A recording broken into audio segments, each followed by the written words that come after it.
Cicaplast Baume B5 by La Roche Posay. Is this the ultimate moisturizer or is it overhyped? And we're also going to talk about the white cast problem that is plaguing lots of people, and I think it's mostly because they're not using it right. Let's get into it. I've been using this product for 5 long years, and I don't want to say I'm like the OG reviewer of this product before it went viral on TikTok, before people started making YouTube videos about it, but I kind of am. This is actually one of the very first things that I ever spoke about on this channel, and I have the receipts. I made this a very long time ago when my hair was still in a pixie cut after it grew back after chemotherapy, and I have loved this product ever since, but it is a bit particular and a little bit fussier than I think people are expecting, and they don't use it right, and they end up with a white cast or finding it to be too thick and they don't like it. But I think that you can get around all those issues.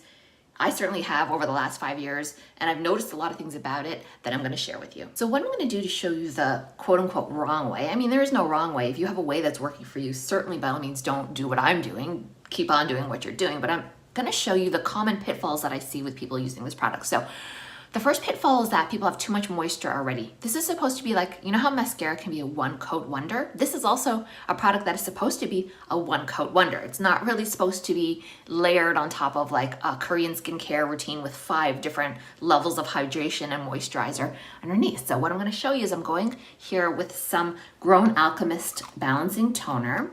So I'm going to show you, this will be the side where I'm going to do it wrong, so to speak. So moisturizing toner there. When that sinks in a little bit, I'm gonna go in with Skin Fix's Barrier Serum. I don't have any serum right now, but I do have this little sample pack. I've never used this serum before, so this will be new to both of us. So I'm gonna put a bit of serum now just on this side. So this is already kind of hydrated, right? And so this is where people go wrong with the Cicaplast Baume. So they not only do this, they have layers of moisturizer, and you know, if this is your nighttime routine, by all means, you can have any kind of white cast you want. I'm sure that's not really going to bother you if you're sleeping in it, but if you're trying to go out for the day, this is where people go wrong. So they're hydrated nicely on this side. Then they go into their Cicaplast, and by the way, this is the large size. Many of you might have only ever seen the smaller size. I believe Target sells the larger size, and if you're in Canada, I believe Shoppers Drug Mart now carries the smaller and the larger one. So I see people, they get a big old glob like this, and then they smear it like this. They put this much on. This much. Right? So I'm going to show you what to do. So that is incorrect. If you want to use this product, and if you're consistently worried about having a white cast or you get a white cast, there's only one way around it that I have discovered, which is no, you don't have to use so much. You want to dot it on, okay? Just look at the amount of difference. So people will be putting literally this much on this side with layers of hydration underneath, and they're wondering why they get a white cast. Well, the reason is that the liquid, the water, and the moisturizer evaporates and you're left with a white cast. But if you do it like this, you'll see that that will not be the case. It will blend in smoothly. But this comes with a caveat. I have noticed that actually, something I've never seen anybody address here, because I've been trying this for 5 years, not a month, not 2 months, not even 3 months, you know, at home, as many people who are reviewing it have done. Yeah, so you'll see, obviously, this is much harder to work in. You can see readily how that would leave a cast. It's just, you've put on way too much, and you can see on this side, it looks perfectly hydrated. Again, one coat wonder, something that nobody here is talking about, but I feel like they should be, and a lot more people would have better luck with this product. Look how difficult this is to work in on this side. It's just so much. Okay, so the other problem is if you push it into your hairline, like I have done here, and I have done so many times, it will stay white inside your hairline. So don't use that much, basically. Okay, I'm gonna put some here because now I've got just too much. So I'm gonna come in a bit closer. Forgive me, it's early morning. I'm not even fully caffeinated, but you will see this side has sunk in quite well. There's no residue, no white cast. This side, not so much, because not only did I use too much, I had too many products layered underneath, and now this product is struggling to absorb into my skin properly, and what I'm left with is a white cast. So you'll see it here. I don't know, I can definitely see it here especially. It's white still. I did sink it in up here pretty well. It seems to be absorbing, but if you do the dot method, the upside is let that sink in when you just do the dot method. Use less than you think you need. Use maybe 1/3 of what you think you need, and you can go back in, you can add a bit more. You will end up with the same amount overall on, but it'll have just absorbed so much better. So the other thing I wanted to talk about while we're just waiting for this to absorb is the role of climate and how this performs. I was actually very surprised. I had very, very dry skin in Palm Springs because my skin is not used to that climate. It was so dry and sunny there that I did purchase this there, and it performed very differently. What happened there is that it sunk in also very, very quickly because my skin was so parched, and the water came out of it so quickly because the air is so dry there that it did leave this sort of gritty residue. So this actually did not perform well. So if I were to live in Palm Springs, I would probably have to find a different moisturizer.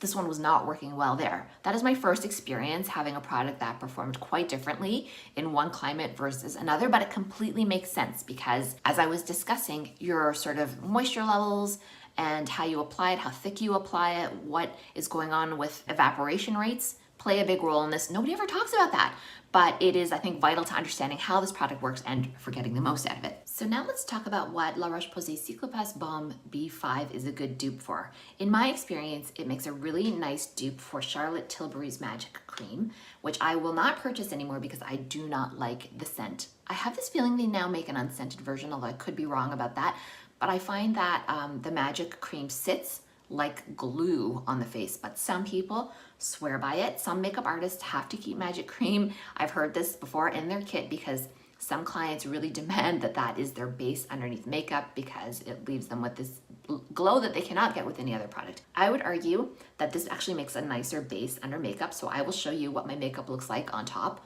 of my heavily moisturized and not as moisturized sides of my face in just a moment. I'm just kind of waiting for them to sink in because one thing you need with this product is a little bit of patience. It's not the product to use when you're in a rush, trying to get through your entire routine. It does need a little bit longer to sink in to get it to look really, really, in my opinion, beautiful. So speaking of sinking in, let's have a look. It was about 5 minutes ago that I put this big splodge on my hands, and you'll see it's starting to dry up. It is still leaving white on there. So that's what I'm talking about, right? It is just too much. But with time, it does sink in. So you do need with this product time and patience. So it's funny, now that I've picked it up off my hand, it feels exactly as it did when I was in Palm Springs, where it evaporated, I'd say almost too quickly. So I'll put it on my arm over here. So will this leave a cast on deeper skin tones? And the answer to that is maybe. It depends on so many different factors. It depends, I think, also on your skin hydration level, the climate that you're living in, how fast it's going to evaporate. I don't think this is a safe blind buy for absolutely everybody. I think it would be nice if you had a chance to try it and test it out maybe first. Although that said, it at least is not an extremely expensive product, and you're probably purchasing it somewhere you can return it if it's just terrible on you. I think the smaller version is under $15-ish. This larger version is, I think, still around $20. So it's not super expensive. And when you have the large one, it lasts. But again, just to reiterate, if you're having a problem with a white cast, use a lot less, use it in dots, spread them out, and layer a second time if you need.